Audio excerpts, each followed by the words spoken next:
Olá, meu nome é Tainá Matos. Eu vou falar hoje um pouquinho sobre o trabalho de conclusão de curso. O título dele é Investigação de variantes patogênicas e provavelmente patogênicas em imunidades de indivíduo com atraso de desenvolvimento e ou deficiência intelectual. Bom, eu vou começar falando um pouquinho para vocês sobre a introdução, então sobre a definição de deficiência intelectual. Bom, a ADI, a deficiência intelectual, é caracterizada por limitações no funcionamento intelectual e no comportamento adaptativo do indivíduo. Tá? Essas limitações têm início ainda na infância.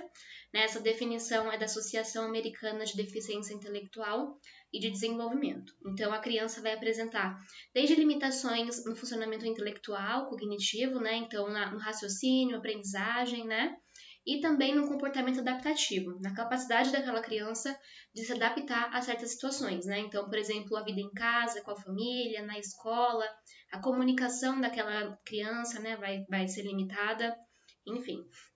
A ADI ela pode ser classificada em 4 níveis, em leve, moderada, grave e profunda.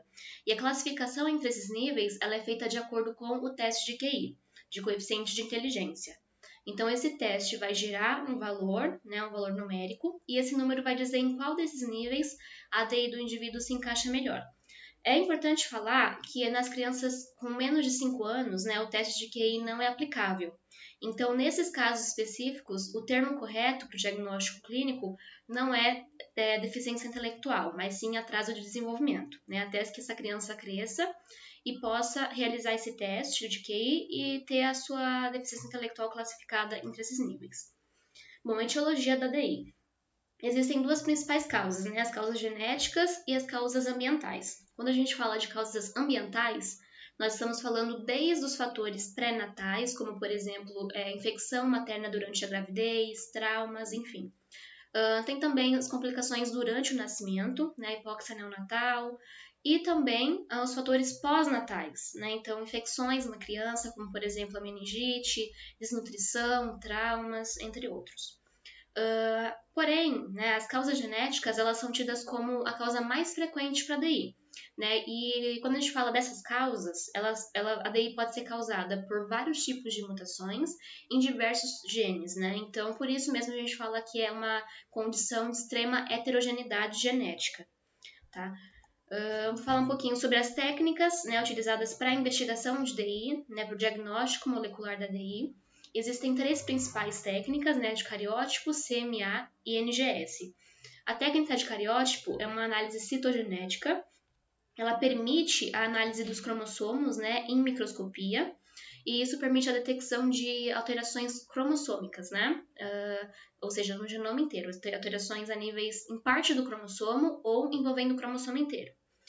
A segunda técnica, a de CMA, é uma análise citogenética também, só que agora a nível molecular. Então, ela permite a detecção de alterações menores, alterações submicroscópicas, que não são possíveis de detecção no microscópio com a utilização, por exemplo, do cariótipo.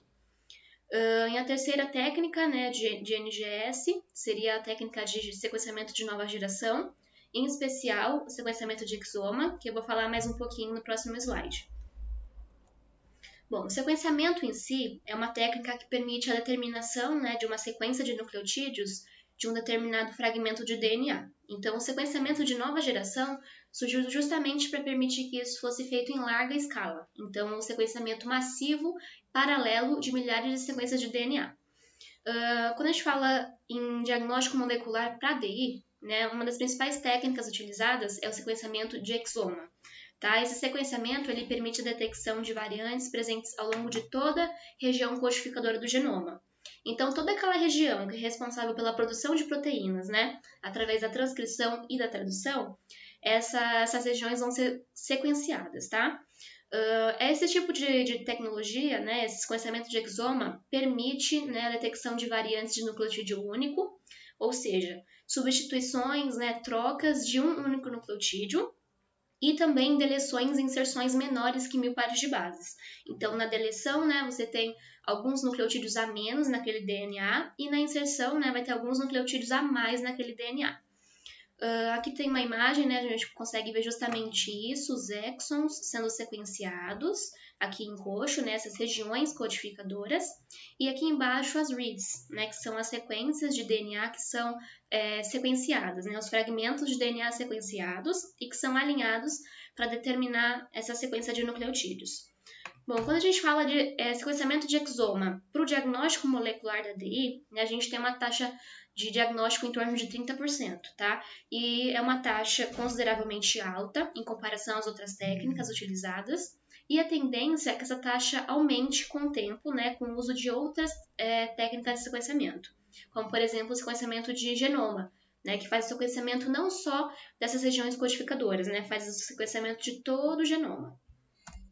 Bom, o objetivo desse trabalho, né, é a identificação das causas genéticas ligadas à DI idiopática, né, ou seja, que ainda não possui diagnóstico molecular. Isso vai ser feito em 4 irmandades, né, que apresentam mais de um indivíduo com DI, com atraso de desenvolvimento, né, ou ADI, a deficiência intelectual. Materiais e métodos, né? Esse é um estudo retrospectivo, né? Foram selecionadas 4 famílias, né, atendidas pelo Centro de Pesquisas sobre o Genoma Humano e Células-Tronco. Essas 4 famílias foram selecionadas de um estudo anterior que foi realizado. Nesse estudo, não foi possível o diagnóstico molecular dessas famílias, então elas foram selecionadas para essa reanálise. Como eu falei, são 4 famílias. Né? Nessas 4 famílias, eles têm um total de 11 indivíduos afetados. Desses 11, foi feito o sequenciamento de exoma de 8, né, o ressequenciamento, sendo eles 2 mulheres e 6 homens. E essas irmandades têm um nível de DI variado entre leve e profunda. Bom, para a realização desse trabalho, né, foram seguidas 2 etapas. Primeiro, a análise de sequenciamento de exomas e o segundo, o sequenciamento de sangue. Na primeira etapa, né, a gente utilizou um software específico para analisar, né, então primeiro a gente anotou todas as variantes que foram detectadas no exoma, e aí a gente fez a análise dessas variantes e a seleção daquelas que pareceram ser mais prováveis, né, de ser responsável pelo quadro clínico de cada irmandade.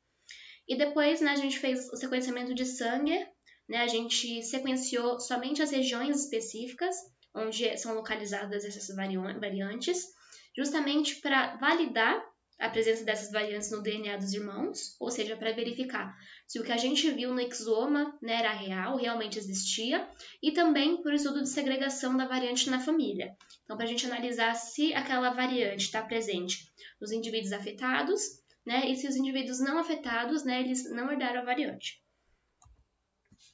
Bom, os resultados, né, na primeira família, nós analisamos 2 indivíduos, os 2 do sexo masculino, né, o indivíduo 1A foi examinado aos 42 anos e o indivíduo 1B foi examinado aos 26 anos. Os 2, né, tiveram nascimento pré-natal, né, o nascimento pré-termo. Eles apresentaram um atraso de desenvolvimento neuropsicomotor e eles possuem DI grave associada a crise de epilepsia e espasticidade. Nessa família, né, uma das variantes que nós selecionamos no gene SCN7A, uma variante em heterozigose no cromossomo 2, e é justamente uma alteração, né, de uma substituição de uma timina para uma citosina. Então, a gente conseguiu ver essa alteração, né, no BAN, é uma imagem gerada pelo sequenciamento, e nós vimos essa variante nos 2 irmãos afetados. E, né, durante o sequenciamento Sanger, nós conseguimos validar essa variante, ela realmente estava presente no DNA dos pacientes que nós analisamos o exoma, e ela não estava presente nos indivíduos não afetados, né, por exemplo, no irmão não afetado. E para essa variante, a mãe também, né, ela se mostrou ser portadora, né, da variante em heterozigose. Bom, com isso, nós conseguimos considerar, né, a variante missense no gene SCN7A como uma possível mutação causal para o quadro clínico da irmandade. Lembrando que essa variante ela é classificada de significado incerto.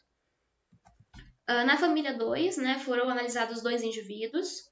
O indivíduo 2A do sexo feminino, né, ela foi examinada aos 33 anos, e o 2B do sexo masculino, examinado aos 26 anos. Eles são filhos de pais consanguíneos, né, e eles apresentaram atraso de desenvolvimento neuropsicomotor durante a infância, e também eles possuem uma DI de greve profunda, né, associada a algumas crises convulsivas. Os 2 possuem dificuldade na fala e baixa estatura. Nessa família, uma das variantes que nós selecionamos como candidata no gene KCNN3, uma variante em heterozigose, né, no cromossomo 1, e é uma substituição, né, de uma citosina por uma timina, né, de C para T. No BAN, né, no sequenciamento de exoma, essas variantes estavam presentes nos 2 irmãos afetados. E no sequenciamento de Sanger, nós conseguimos validar essa variante, ela realmente estava nos pacientes, né, que nós analisamos, e ela não foi herdada pela irmã não afetada, e a mãe também não era portadora, ela não tinha mutação, né? Isso indica uma herança paterna. Então, com isso, né, nós conseguimos considerar a variante de perda de função no gene KCNN3 uma variante, né, de possível mutação causal para esse quadro clínico da Irmandade. Para a família 3, né, foram analisados o exoma de dois indivíduos do sexo masculino, o indivíduo 3A examinado aos 8 anos e 3B examinado aos 6 anos. Os dois, eles apresentaram atraso de desenvolvimento neuropsicomotor, né, eles possuem uma DI leve e algumas características dismórficas, né, como pés valgos semiplanos e palato alto. É importante falar que a mãe desses pacientes ela é limítrofe, né, então ela relatou um atraso de aprendizado. Né?